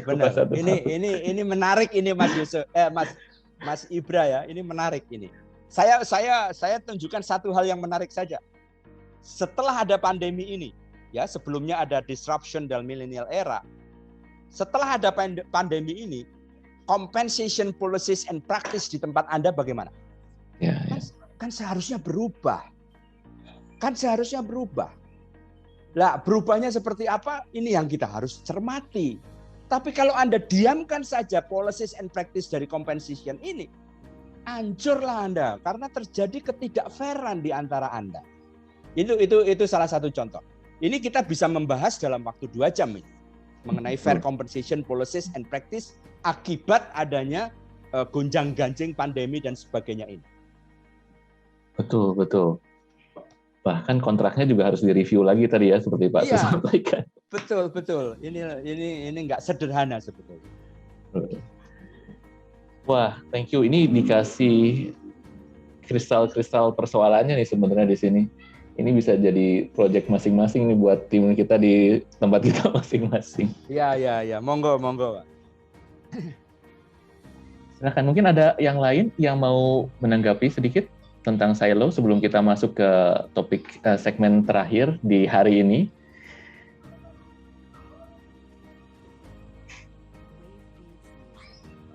Ini kayaknya perlu ada lanjutannya nih, Pak Sus, penasaran dengan bahas satu-satu ini. Ya. Monggo, Pak. Oke. Atau mungkin kita lanjut dulu ya, Pak Sus. Oke. Supaya Oke, ini saya akan lanjut diskusi mengenai trust and trustworthy. Trust and trustworthy, kemudian ini bicara mengenai sebetulnya sederhana, karakter dan kompetensi. Tadi disebutkan sudah di depan, apa itu kompetensi, apa itu karakter. Semboyannya, slogannya itu sebetulnya sangat mudah. Seseorang yang tidak punya trust kepada orang lain, maka dia tidak akan bisa juga dipercaya. Ini kelihatannya aneh, tapi inilah nyatanya. Trust itu dan trustworthy adalah 2 sisi mata uang yang tidak bisa dipisahkan. Anda trust kepada anak buah Anda, tetapi anak buah Anda tidak bisa dipercaya, maka trust Anda akan hilang dalam waktu sekejap. Saya rasa ini sangat mudah untuk dipahami. Sebaliknya, anak buah Anda itu, ini yang agak sulit ya. Anak buah Anda itu bisa dipercaya. Trustworthy-nya tinggi. Tetapi ketika dia tidak ditrust oleh orang lain, oleh atasannya, maka trustworthy-nya juga akan hilang. Itu yang pertama. Yang kedua, ini tadi yang sudah saya sampaikan, percaya tidak akan tahan lama bila di sisi lain terjadi tidak bisa berpercaya. Sebaliknya, bisa dipercaya akan luntur bila di sisi lain tidak ada rasa percaya. Yang lain adalah trust dan trustworthy itu adalah 2 arah. Ya, satu datang dari sini, satu datang dari sana. Prosesnya timbal balik. Ya, sebetulnya ini kesimpulan dari nomor 2 dan nomor 3 di atas. Proses yang lebih kompleks, ya, proses yang lebih kompleks membutuhkan tingkat percaya yang lebih tinggi dan tingkat bisa dipercaya yang lebih kental. Contohnya adalah work from home. Work from home ini adalah prosesnya lebih kompleks daripada Anda bekerja di kantor. Karena implikasinya banyak. Selama ini kebanyakan implikasi work from home itu belum disentuh. Saya kasih contoh saja, ketika Anda semula mendapat apa yang disebut sebagai tunjangan transportasi dari kantor, kemudian sekarang 30 hari atau sebulan penuh Anda tidak pernah ke kantor, maka menurut saya sudah selayaknya tunjangan transportasi itu untuk ditinjau ulang. Sebaliknya, tunjangan internet yang tadinya tidak diberikan kepada kita menjadi sebuah beban kos yang tiba-tiba melonjak. Dua hal yang berbeda dan tidak bisa digantikan begitu saja. Nah, teman-teman sekalian, tadi disebutkan bahwa trust and trustworthy itu basisnya itu adalah good character dan high kompetensi at once. Saya ingin kasih contoh. Kembali ke dokter saya tadi yang masih kecil tadi. Dia seorang yang karakternya bagus, kompetensinya sebagai dokter luar biasa. Tiba-tiba saya tahu bahwa pada suatu penerbangan, pilot yang menyopiri awak kapal saya itu adalah dokter tadi. Yang sebagai dokter saya percaya. Tetapi sebagai pilot, saya tidak percaya. Karena karakternya masih bagus tetapi kompetensinya tidak ada. Jadi trust itu situasional juga. Situasional juga. Dan harus tumbuh dalam satu waktu yang sama. Inilah kompetensi. Sementara yang 7 ini adalah karakter. Anda boleh bicara apa saja. Karakter adalah iya. Dan kompetensi ini harus selalu ada di sana. Keduanya inilah disebut sebagai profesional. Kalau Anda mendengar kata profesional, itu adalah sebetulnya good character dan high kompetensi. Anda profesional dong kerjanya, ya itu tadi. Anda punya karakter dong dan punya kompetensi dong, gitu kira-kira seperti itu. Teman-teman sekalian, dari 2C menjadi 8C. Apa itu saja? Harus ada clarity, compassion, karakter, kompetensi, komitmen, connection, contribution, dan konsistensi. Ini semua adalah yang membangun trust. Teman sekalian, kita akan melonjak ke subtopik nomor 6. Trust, speed, and cost. Anda ingat peristiwa sejarah 11 September 2001? WTC di New York disambar pesawat terbang. Apa yang terjadi kemudian? Yang terjadi kemudian adalah trust hancur. Kecepatan menurun dan biaya membungkuk. Apa yang terjadi ini sebetulnya? Ketika terjadi peristiwa 11 September 2001, maka pengamanan di bandara menjadi lebih ketat. Speednya turun. Ketika trust di masyarakat, ketika trust negara itu hancur, maka speednya menjadi turun. Kita masuk gedung diperiksa, itu adalah kecepatan yang turun. Kita yang tadinya ke bandara untuk pergi naik pesawat ke internasional, itu harus 3 jam sebelumnya. Karena kita harus antre, diperiksa, digeledah, dan sebagainya. Domestik perlu waktu 1 sampai 1,5 jam. Kecepatan turun. Biayanya yang membubung. Karena kita harus kemudian menugaskan petugas security untuk memeriksa kita dan sebagainya. Tolong Anda bayangkan di kantor Anda. Kalau Anda tidak percaya kepada anak buah Anda, apa yang terjadi? Yang terjadi adalah proses untuk melakukan pengecekan akan menjadi lebih ketat. Implikasinya apa? Implikasinya adalah biayanya naik. Ketika trust hancur, speed turun, biaya akan membubung. Ini yang terjadi di dunia kita. Ketika Anda tidak percaya lagi kepada istri atau suami Anda, maka speed-nya akan turun. Biayanya tidak hanya uang, akan naik. Ini sudah menjadi sebuah gejala yang tidak bisa diingkari kita. Ketika trust naik, speed naik, cost-nya akan turun. Itu adalah fenomena sebaliknya. Kalau tadi saya cerita mengenai dokter yang membuat psychological safety kepada saya, maka trust ternyata tidak hanya mengakibatkan terciptanya psychological safety saja. Trust juga menciptakan adanya financial safety.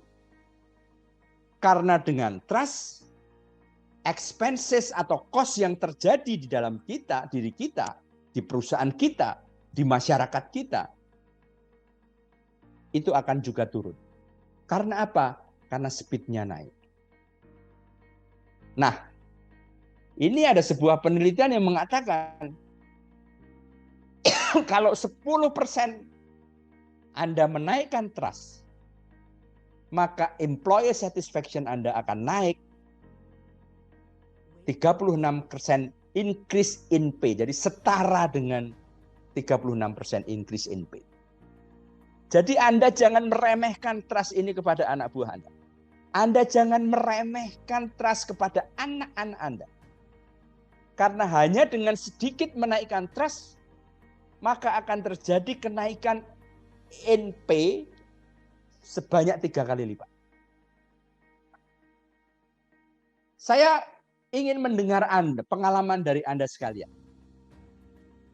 Apakah fenomena trust, speed, and cost ini bisa Anda pahami dengan ya memang benar seperti itu. Silakan Mas Ibra. Ya Pak Sus, thank you. Kalau saya sih ngalamin banget kalau di situasi sekarang tuh gara-gara pandemi harus PCR terus, antigen terus gitu ya, karena kita nggak saling percaya kamu masih sehat nggak nih gitu ya. Itu kan sangat menghambat kerjasama nih. Ya. Ini salah satunya. Ya. Di situasi kerja juga pastinya mulai bermunculan ya isu trust ini, terutama terkait dengan penilaian kinerja mungkin Pak Susbandono ya. Tadi kan ada manajemen by results, itu nggak selalu mudah untuk mengukur kualitas kinerja dari results-nya aja gitu ya, dari hasilnya. Iya. Itu tantangan juga sih. Mungkin lebih ke mindset sebenarnya, karena bisa diukur KPI yang baru mungkin, yang bisa sesuai dengan situasi sekarang. Saya pikir banyak terima kasih buat insight-nya bahwa trust itu sangat berkorelasi dengan cost langsung, baik waktu maupun financially. Bapak Ibu ada yang mau share pengalaman langsung nih dari tempat kerjanya? Betapa kalau trust itu rendah bisa berpengaruh ke cost.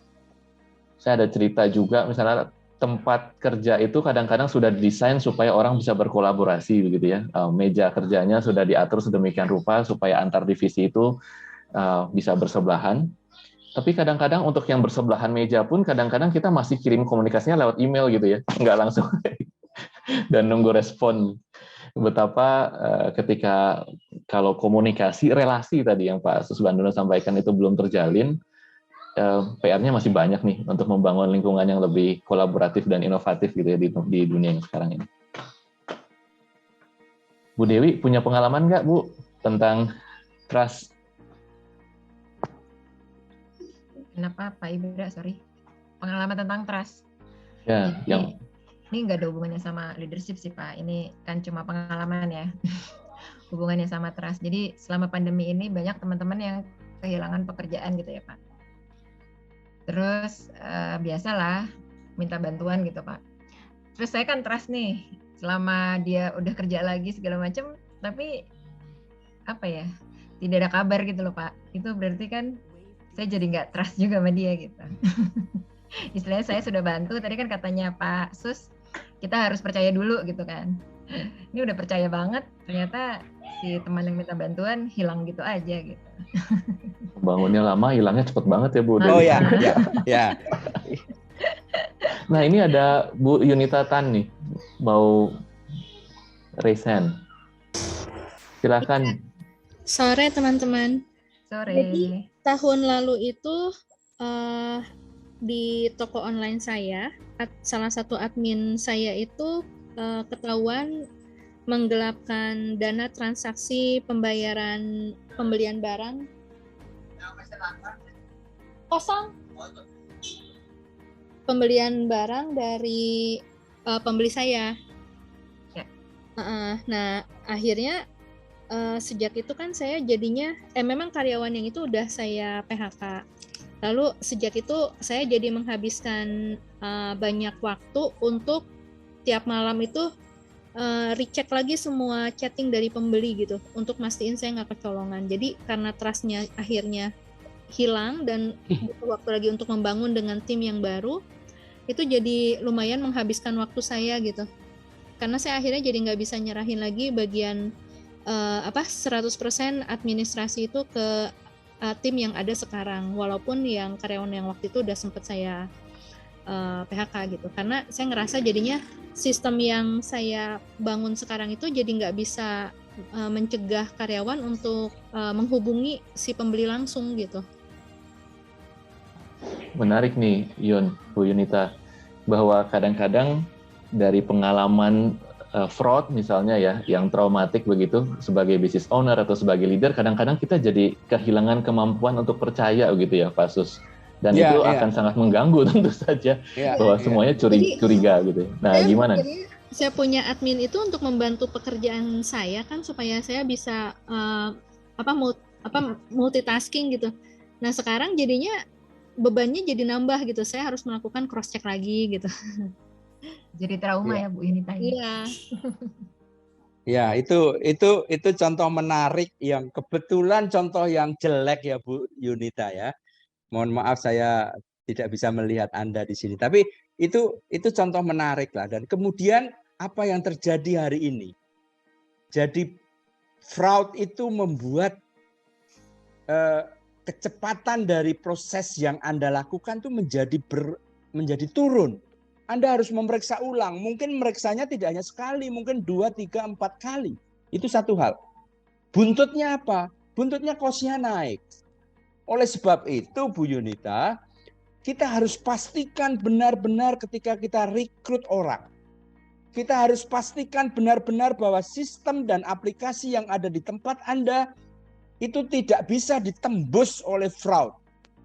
Karena apa? Sekali ditembus oleh penipuan, oleh korupsi, oleh pencurian, maka sistem itu akan menjadi sangat mahal, sangat-sangat mahal.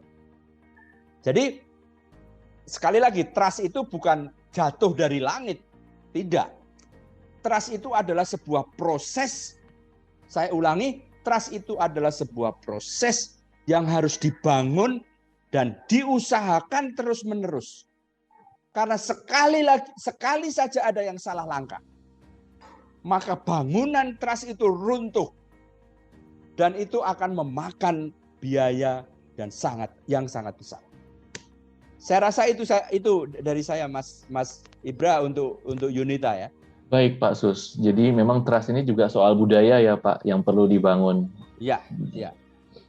Mindset maupun juga perilaku sehari-harinya itu ya budaya kepemimpinan, budaya kepercayaan ini yang memang harus ditumbuhkan. Tadi Pak Sus sudah sampaikan kita punya challenge nih, karena pada dasarnya intrinsically kita punya budaya yang agak distrust gitu ya. Zaman dulu, zaman sekarang mungkin udah beda Pak. Ya moga-moga. Oke. Baik. Pak Sus, ini kita sudah waktu 17.36. Saya mungkin minta izin kepada para audiens untuk kita extend kurang lebih 15 menit begitu ya, menjelang azan maghrib juga. Oke, saya akan lanjutkan Mas Ibra. Ini 12 cara untuk membangun trust. Anda harus honest dan support your team. Respond constructively to problems. Jadi setiap ada problem harus direspon dengan konstruktif. Jangan micromanaging. Jangan bicara yang detail. Jangan saya pakai bahasa yang negatif. Jangan nyinyir lah gitu. Jadilah Anda seorang model.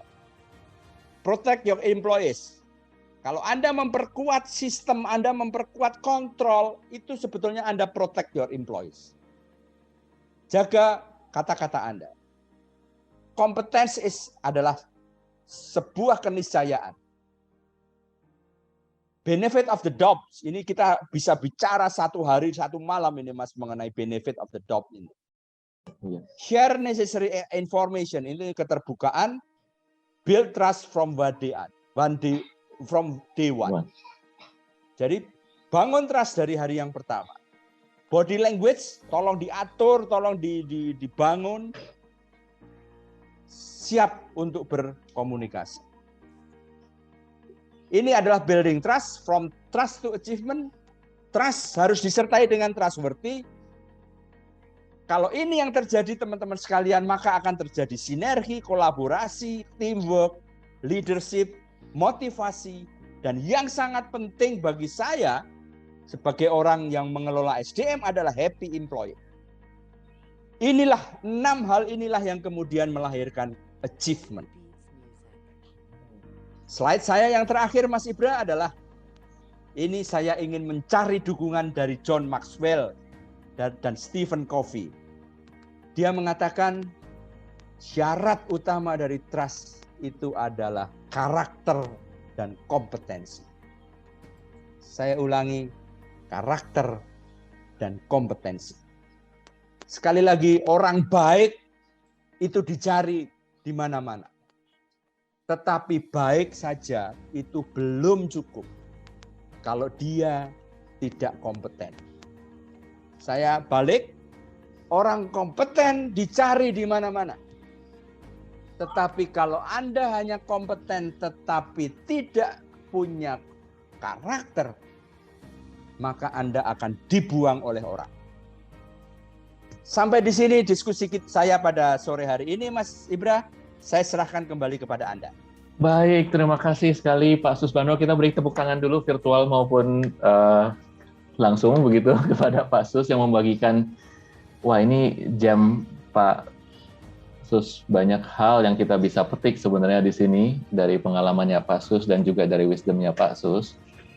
Bahwa tadi ditutup dengan dua komponennya adalah karakter dan kompetensi begitu ya.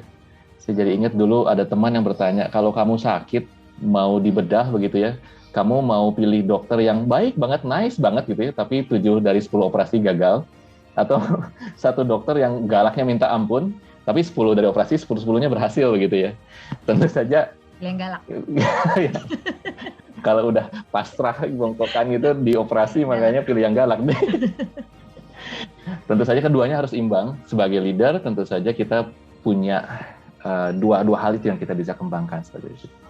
Nah, Pak Sus yang kontennya tadi daging-daging semua begitu.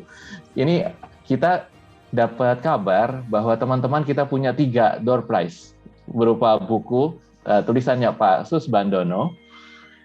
Tadi buku yang bestseller juga ya Pak tentang Hachiko, buku tentang kemanusiaan kita. Buku tentang kemanusiaan ini bagus banget. Nah, teman-teman ada kesempatan untuk mendapatkannya bagi 3 orang yang ikut terlibat dalam game session yang akan dibawakan oleh Bu Dewi. Silakan Bu Dewi. Oke, thank you Pak Ibra. Sekarang kita masuk ke kuis ya teman-teman semua. Jadi nanti ada tebak lagu, tebak kata, dan tebak gambar. Tolong siapa Tea atau Rudolf ya? Coba kita share tebak lagu dulu. Nah, Bu Dewi nanti jawabnya di mana Bu? Di chat box kayak seperti biasa. Oke, di chat box ya teman-teman. Ya. Nanti kita umumkan pemenangnya siapa setelah di akhir. Semua pertanyaannya kira-kira ada 4 ya. Jadi kita mulai dengan tebak lagu. tebak dari provinsi mana lagu ini. Silakan.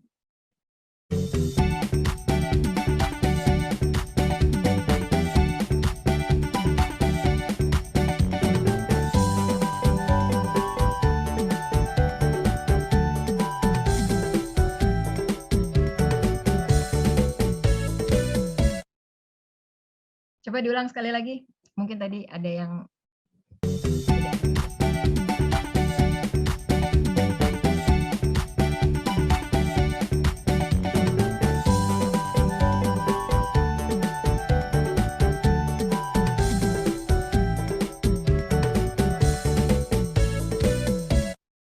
Oke, thank you. Silakan menjawab. Tadi ini sudah ada menjawab satu. Ibu atau Ibu dan Ya. Fanny. Ada Ibu Fani. Ya, sekarang ke pertanyaan kedua, tebak gambar.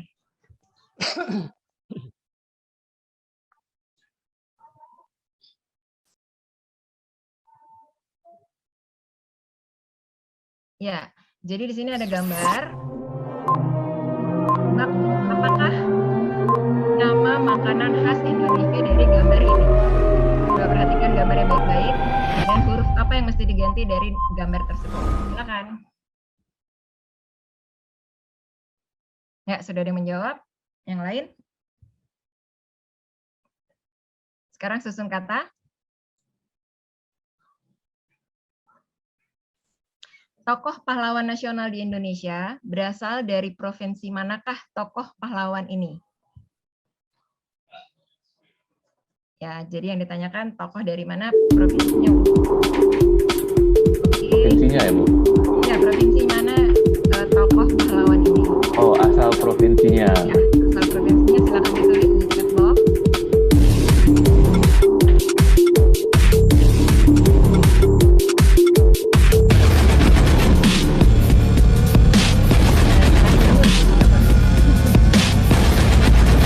Ya, sudah ada yang menjawab. Silakan yang lain. Pertanyaan terakhir. Nggak ada lagi yang terakhir ya? Oke, Pak Ibra, cuma 3 pertanyaannya. Oke, silakan teman-teman. Ini Dewan Jurinya sedang melihat di chat box. Kita tunggu 3 orang pemenang. Nah, bagi 3 orang pemenang nanti, tolong segera chat ke Bu Dewi atau ke saya untuk alamat pengirimannya ya. Dikirim langsung dari studio Pak Susbandono. Dapat tanda tangannya juga ya Pak Sus. Oke, baik. Nanti ada Ibu Tea yang akan mengumumkan. Silakan. Bu Tea, sudahkah mendapatkan pemenangnya?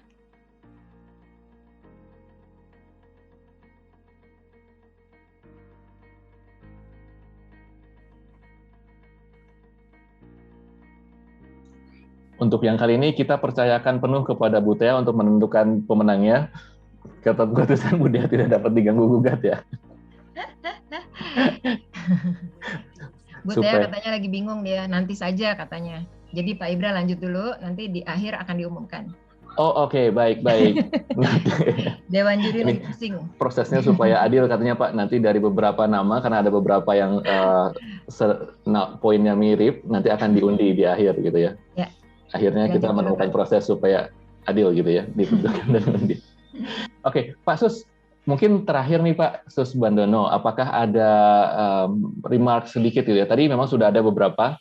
Kalau misalnya ada pesan nih, di sini kita juga ternyata ada teman-teman yang milenial, generasi-generasi baru yang akan jadi pemimpin saat ini sih sebenarnya dan saat depan begitu ya. Apakah ada pesan-pesan untuk generasi ini Pak Sus? Saya hanya mempunyai satu pesan. Ini trust, ini sudah tidak bisa ditawar lagi. Kalau Anda tidak punya trust dalam organisasi Anda, selesai. Yang kedua, gimana Pak supaya saya bisa trust? Anda nggak usah mikirkan orang lain, Anda nggak usah mikirkan orang yang tidak percaya kepada Anda. Terus tunjukkan bahwa Anda punya kompetensi dan Anda punya karakter. That's all. Selamat sore, selamat malam, sampai jumpa lagi. Singkat, padat. Thank you Pak. Sos. Pesan yang bold sekali ya buat teman-teman. Nah, berikutnya silakan Bu Tea untuk mengumumkan siapa pemenangnya. Siapa Bu Tea pemenangnya? Dibantu Pak Rudolf ya, silakan. Kalau mau dipakai slide boleh namanya.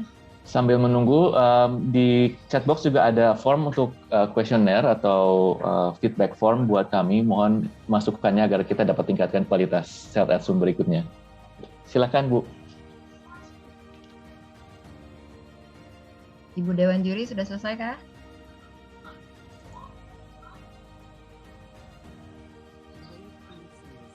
Siapa nama pemenangnya? Oke. Kayaknya ketat nih. Iya nih ketat nih. Susah nih kayaknya cari skor pemenang. Nomor 1. Pemenang pertama adalah Agus Supandi ya? Pak Agus. Pak. Yang pertama Pak Agus Supandi. Selamat Pak Agus. Dapat buku. Alhamdulillah. Tambah nih, Wi. Iya. Kirim buku yang lain, Wi. Yang kedua, Ibu Anastasia Indri. Kedua siapa? Saya. Ibu Anastasia Indri. Yeay, Ibu Anastasia selamat. Yang ketiga, Rizky Ika Alfiani. Rizky Ika Alfiani. Ya, selamat Ibu Rizky. Sudah 3 ya? Ya, sudah 3. Oke, Pak Ibra. Jadi jangan lupa next sell webinar apa Pak Ibra bulan depan? Baik, kita akan ketemu lagi bulan depan. Jumat sore ini kita akan selalu dapat inspirasi dari teman-teman, dari rekan-rekan, dari guru-guru kita untuk menambah wawasan dan juga menambah PR sebenarnya, karena setiap kali dapat inspirasi, aduh ini kayaknya ada yang harus di-improve lagi nih dari proses kerjanya kita. Dan tentu saja kami berharap bisa ketemu lagi dengan Bapak Ibu bulan depan. Bulan depan, Pak. Oke. Nah, sebelum kita tutup acara ini, kita abadikan momen ini dengan foto bersama ya. Pak Rudolf, apakah bisa dibantu untuk foto bersama buat teman-teman? Buat Bapak Ibu yang belum mengaktifkan videonya, dipersilahkan untuk mengaktifkan.